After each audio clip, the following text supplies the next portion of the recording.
A vida inteira vocês glosaram de mim porque eu falava menos laranja, porque eu falava. Mas o Bolsonaro falar conge, o Moro falar conge é uma vergonha. Sinceramente, é uma vergonha, porque, sabe, é o mínimo que deveria saber, porque está escrito no Código Penal, vários artigos que falam de cônjuge. Deixa eu falar, o Moro não sobrevive na política. E o Bolsonaro, ou ele constrói um partido político sólido, ou do jeito que está, também não perdura muito, porque ali você tem uma quantidade difusa de interesses. É só pegar a quantidade de sigla para uma pessoa que diz que não gosta de política. Eu não sei como é que você é deputado 27 anos e diz que não gosta de política. Eu não sei como é que você faz um filho vereador, outro deputado federal, outro senador, e você não gosta de política. Então,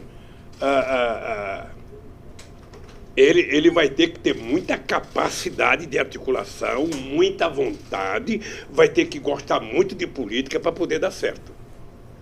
Porque a chance dele dar certo é o Brasil dar certo. O povo tem paciência, mas não tem toda a paciência do mundo. Pode dar, não pode? Sabe? Não sei. Do jeito que está fazendo, não pode dar, querida. Não há condições de dar. Veja, você diminui a renda per capita da sociedade. Você diminui o salário mínimo. Você diminui a possibilidade de oferta de emprego. E você acha que tudo vai ser resolvido com 1 trilhão para a Previdência? Para o sistema financeiro? Vai dar certo aonde? Sabe o que dá certo? Dá certo se fizer como nós fizemos, legalizamos e formalizamos 6 milhões de microempreendedores individuais. Sabe por que a Previdência era superavitária no meu governo? Porque teve 20 milhões de pessoas trabalhando com carteira profissional assinada. Porque teve 6 milhões de microempreendedores individuais formalizados. Porque o Brasil quadruplicou as exportações. Sabe, então, se o país não crescer...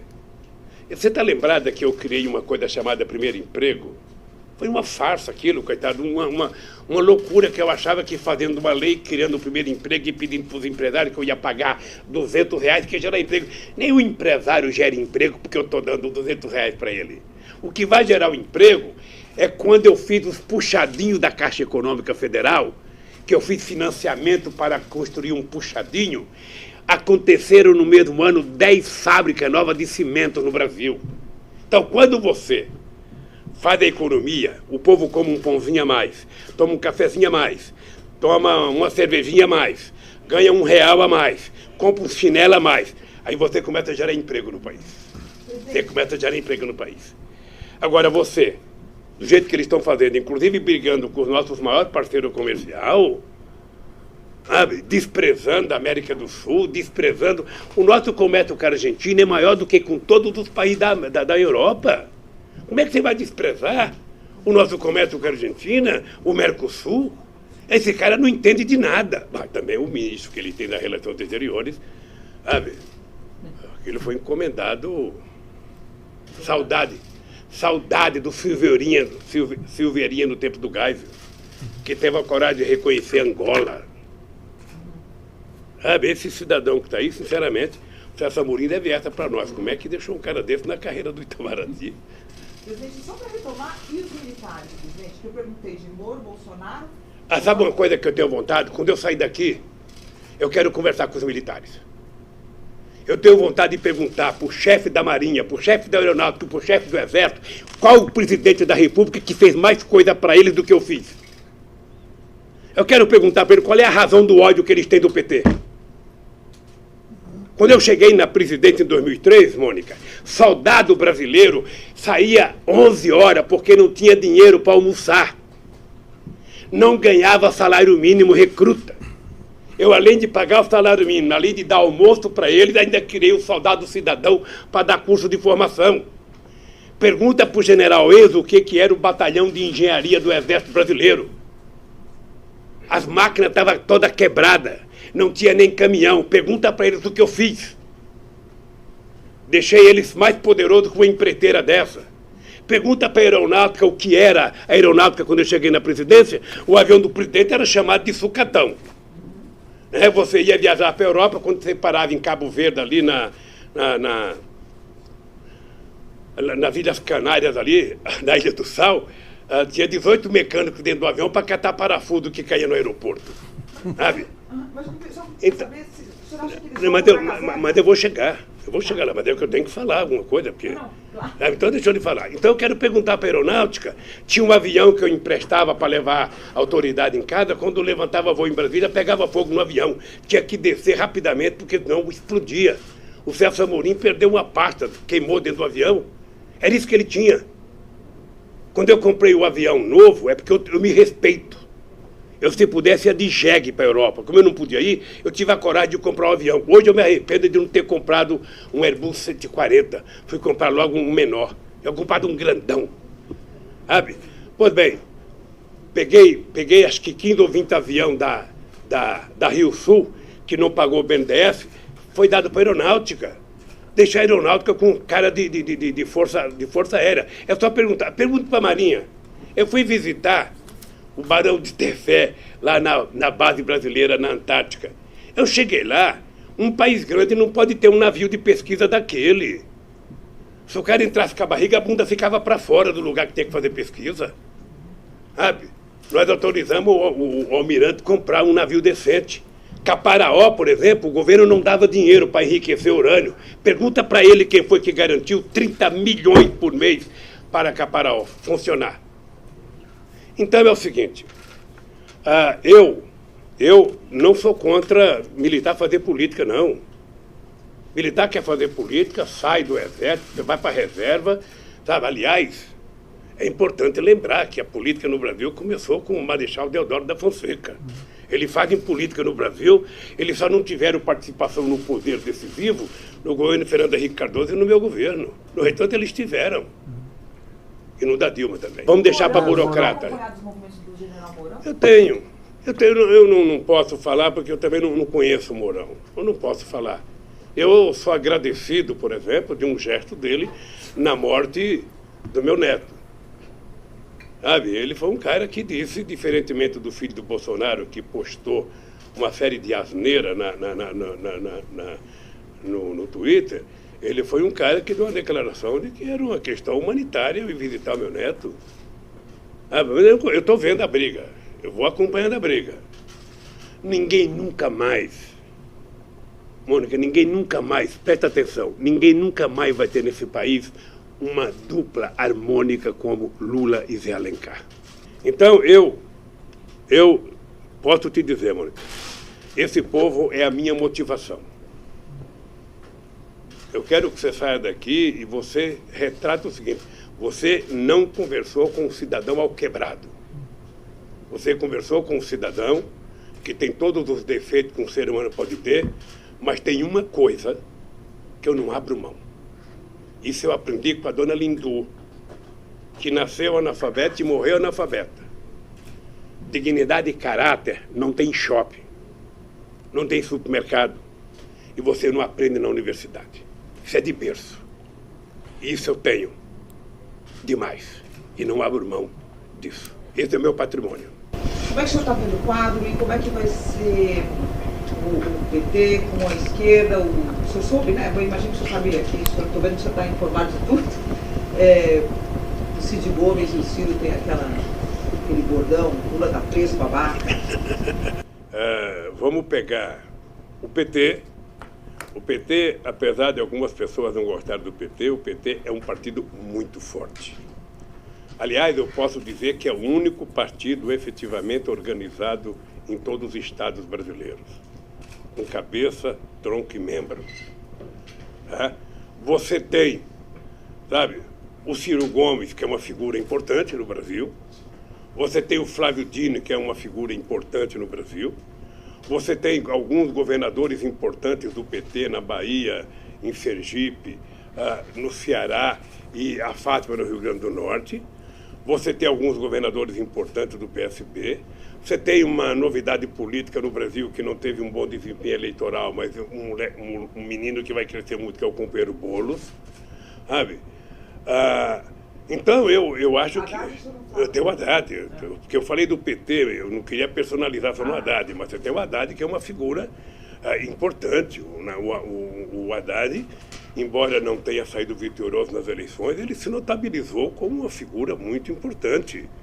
Sabe? Obviamente que se o Bolsonaro tivesse aceitado apenas um debate ou 2 debates, sabe? E o Bolsonaro efetivamente não tinha sustentação para debater. Sabe por quê? Eu acho que ele nunca se importou em aprender. Eu fui obrigado a aprender um pouco de economia por conta da minha atividade sindical. Eu era obrigado a aprender para negociar. Eu era obrigado a aprender. Depois, no PT, eu fazia, pelo menos uma vez por mês, reuniões com 30 dos mais renomados economistas desse país. E, sabe? Deixa eu dizer uma coisa pessoal. Eu, pessoalmente, gosto do Ciro Gomes. Tenho respeito pelo Ciro Gomes. O Ciro Gomes, ele não causa mal ao PT. Ele causa mal a ele. Tá? O Ciro Gomes precisa aprender uma lição elementar. É aprender a ouvir coisas que você não gosta. É suportar os contrários. É aprender a conviver na diversidade. Sabe? Ele precisa aprender essa lição mínima. Quando ele foi governador do Ceará, ele não precisava disso. Quando ele foi prefeito de Fortaleza, não precisava disso. Mas agora, para ser presidente do Brasil, ele precisa. E ninguém será presidente do Brasil se romper com o PT, com o PCdoB, ou seja, pela direita. Não sei se a direita aceitaria ele. Como eu gosto do Ciro, sabe?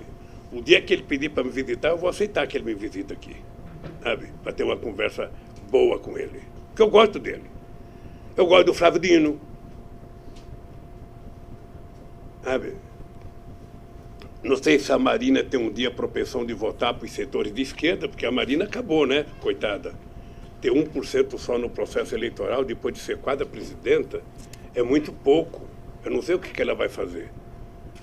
Mas eu penso que a esquerda pode construir um grande projeto para o Brasil e pode voltar ao poder. Sem o PT na hegemonia, né? Desde o PT, isso eu defendo. Por que o PT, de vez em quando, aparece como hegemônico? Você acha que um partido que tem 30% de voto vai começar abrindo mão da sua candidatura? Não vai. Como eu acho que o PT já teve presidente 4 vezes, eu acho que em algum momento o PT pode escolher um companheiro de outro partido político e ser candidato a presidente. Sabe? O PT pode participar do governo, o PT pode ter vice, o PT, sabe? Eu acho que tudo é possível. O que você precisa é não exigir que o PT abra mão sem apresentar uma proposta alternativa. Se você tem 10%, eu tenho 30%, e você acha, bom, mas no segundo turno eu sou melhor do que você, no segundo turno eu sou melhor do que você, ou se você é melhor do que eu, por que você não ganha no primeiro turno?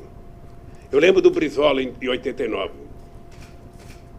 O Brizola é uma pessoa que faz falta no Brasil hoje.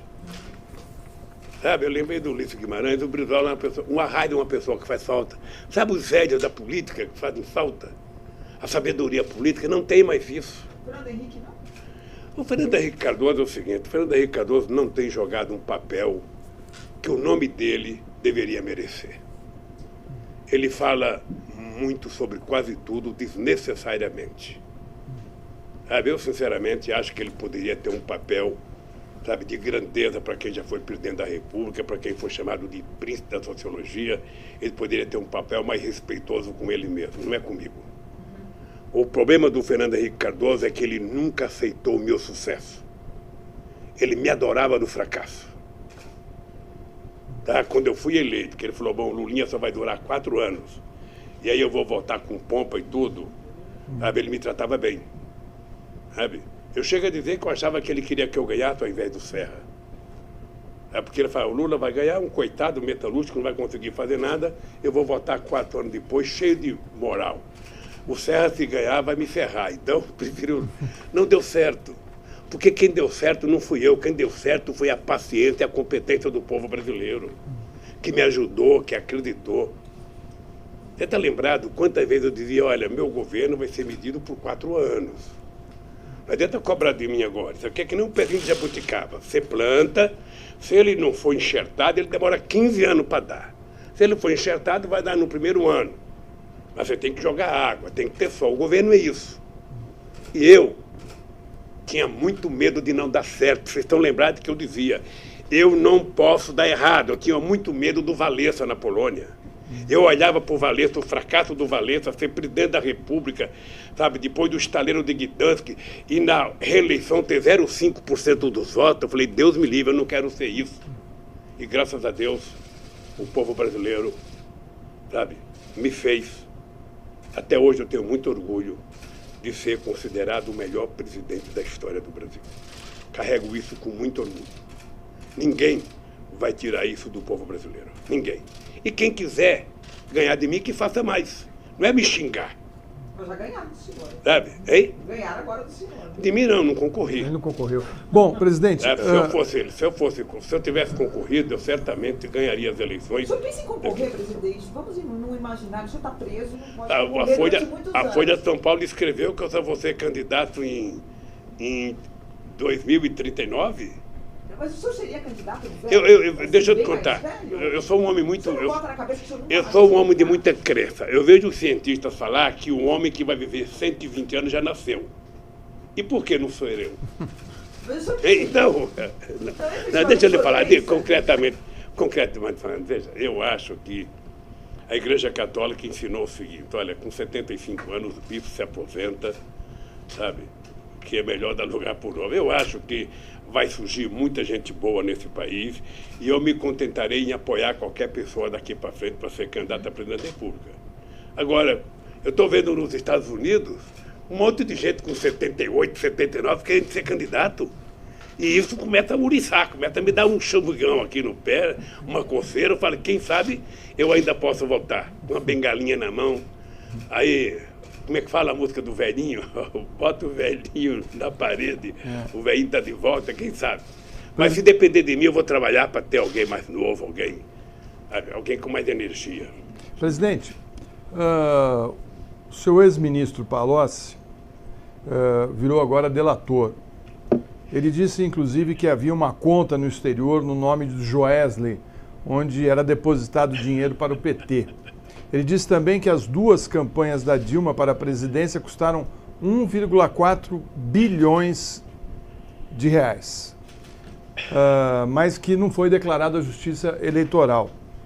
Por que o senhor acha que o seu ex-ministro estaria mentindo?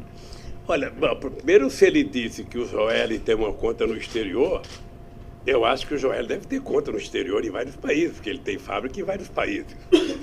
Não vejo nenhuma novidade. A segunda, eu lembro de um tempo que saiu na imprensa que o Joesley tinha aberto uma conta para mim no exterior, que era para o meu futuro. Depois ele disse que utilizou a conta para comprar a ilha, sabe? A ilha que era do Hulk, lá em Angra do Reis, para dar de presente para a mulher dele, comprou um barco, não sei para quê. Ou seja, então, o dinheiro que ela disse que é meu, ele gastou. Quando eu sair daqui, vai abrir um processo contra ele, para devolver o que é meu, segundo ele disse. Segundo, veja, eu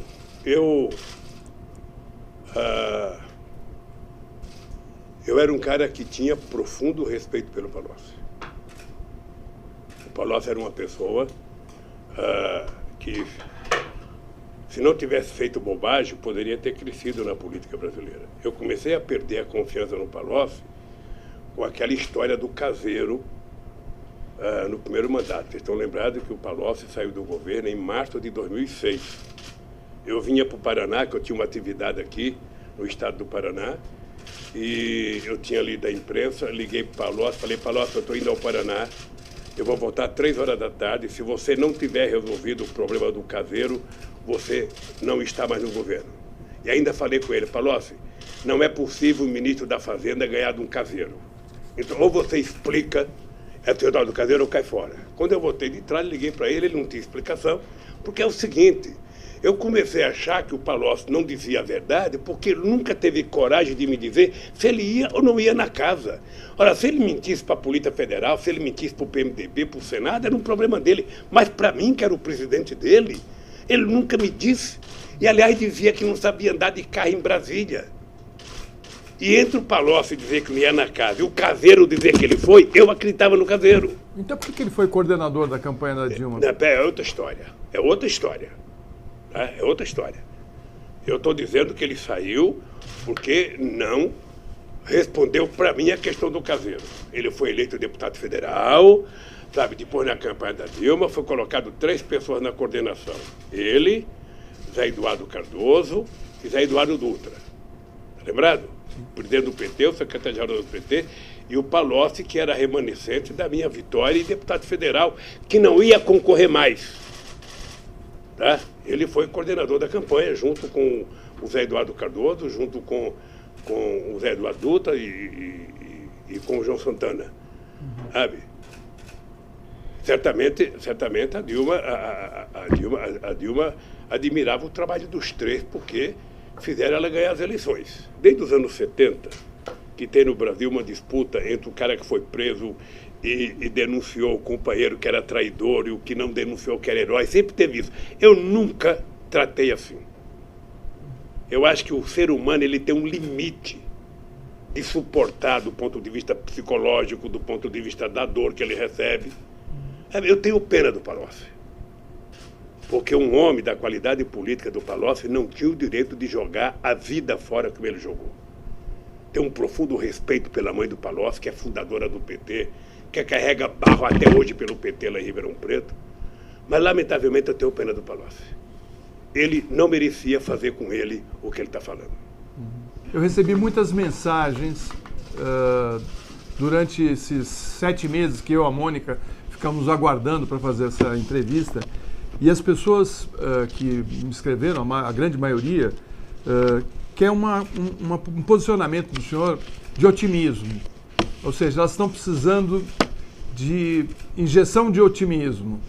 O que o senhor teria a dizer a essas pessoas que estão no Brasil querendo uma saída melhor? Se quer otimismo, é comigo mesmo.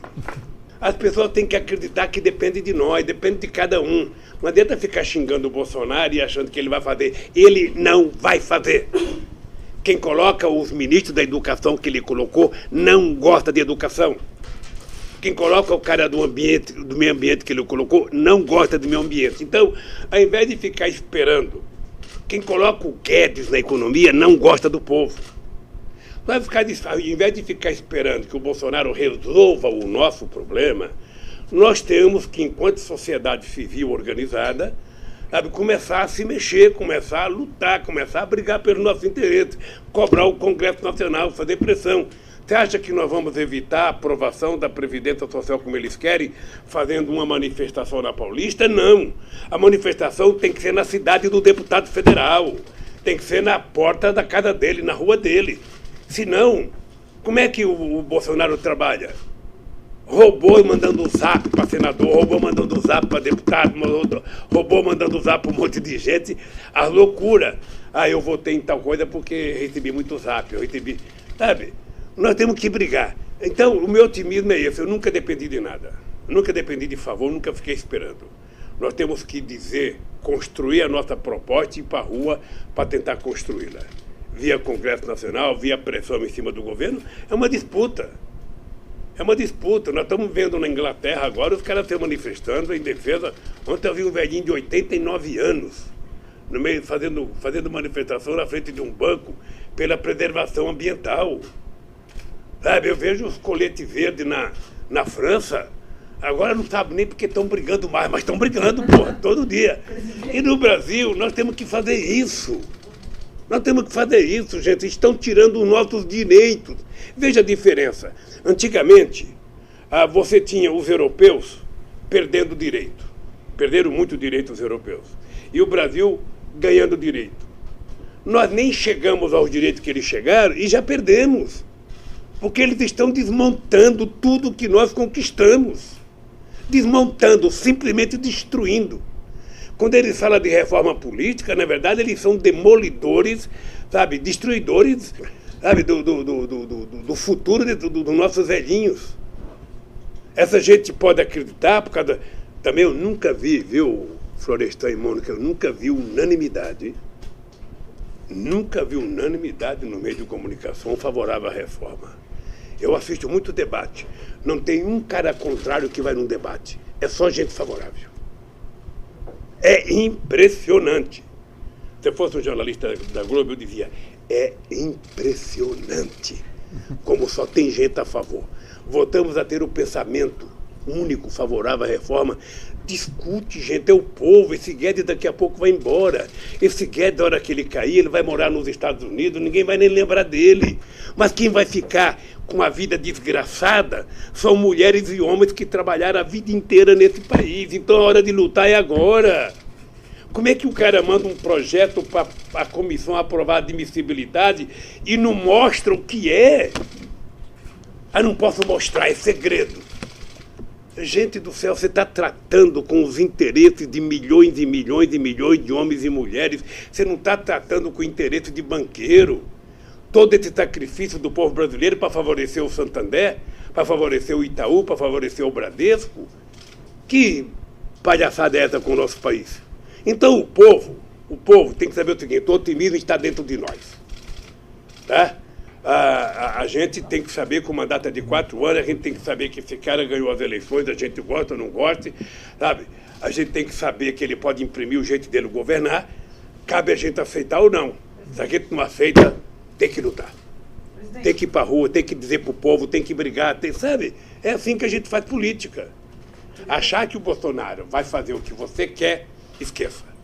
Ô, presidente, a gente tem só 5 minutos, fomos avisados aqui. Eu queria falar de uma coisa bem episódica, mas que eu acho que pode dizer muito. É o seguinte, o ex-primeiro-ministro de Portugal, Sócrates, deu uma entrevista e ele comentou o telefonema que o ministro Gilmar Mendes deu ao senhor no dia do velório do seu neto. E ele diz o seguinte, para ele, na interpretação dele, ele falou, são 2 adversários que sempre tiveram uma disputa política, mas que o ministro Gilmar ligou para ele, o presidente Lula chorou, o ministro Gilmar chorou, são 2 adversários chorando por um passado que perderam. E depois ele fala, onde um adversário reconhece a legitimidade do outro, não pensa em prender o outro, não pensa em privar uma pessoa de ver o velório do seu neto, nem pensa em privar essa pessoa de ver o velório do seu irmão, do seu irmão. Eu queria que o senhor comentasse um pouco isso sob essa perspectiva, não apenas dele ter ligado e chorado. Veja, o único comentário que eu tenho a fazer é agradecer a bela fala do companheiro Sócrates. Sabe? Eu não sabia que ele sabia, eu nem sabia que a imprensa tinha dado destaque àquilo.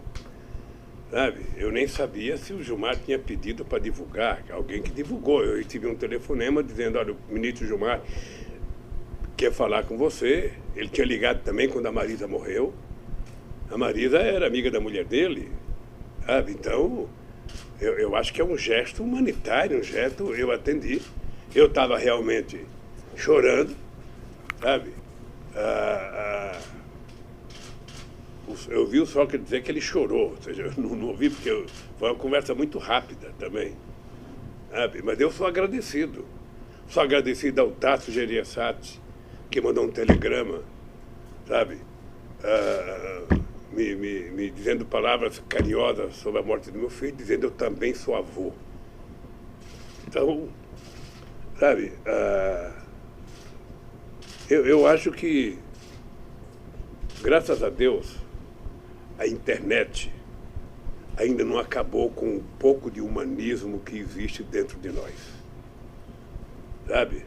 Ainda sobrevivemos. E tem gente que consegue sobreviver. Sabe? Em compensação, tem canalhas e mais canalhas e mais canalhas que vai para o Twitter falar bobagem e mais bobagem. Esses eu trato como canalha, que não merece o menor respeito. Aliás, eu nunca gostei muito de gente que utiliza Twitter, que é só meia palavra, ou seja, aquele já diminuiu o vocabulário das pessoas. Sabe? Com o tempo, esse cara não vai saber nem escrever mais. Se o senhor algum dia sair, além de tomar uma cachaça... Eu vou sair, querida. Espero que você esteja aqui. Presidente, além de tomar uma cachaça aqui com os seus apoiadores, qual a primeira coisa que você vai fazer, além de tomar essa cachaça? Eu adoraria poder um dia fazer um debate numa universidade com o Moro e com o Dallagnol junto. Adoraria um debate. Eles levando as milhares de páginas que eles contaram mentira e eu levando a minha verdade. Eu adoraria. Sabe, com a cara boa, tranquila, bonitão como eu estou hoje, sabe? Para discutir esse assunto. Mas na verdade, eu quero é comer um churrasco, uma bela de uma picanha, uma panceta bem passadinha e tomar como diria o Zé Alencar, tomar um golo. Sobretudo agradecer à justiça que fez justiça nesse caso, né? Eu poderia ter feito isso antes das eleições de 2018. Lamentavelmente não foi feito, então quero agradecer a vocês dois, sabe, pela briga, pela tenacidade e espero que tenhamos outras entrevistas, tá? Se deixarem. Obrigado. Muito obrigado. Espero que permaneçam todos nos seus lugares para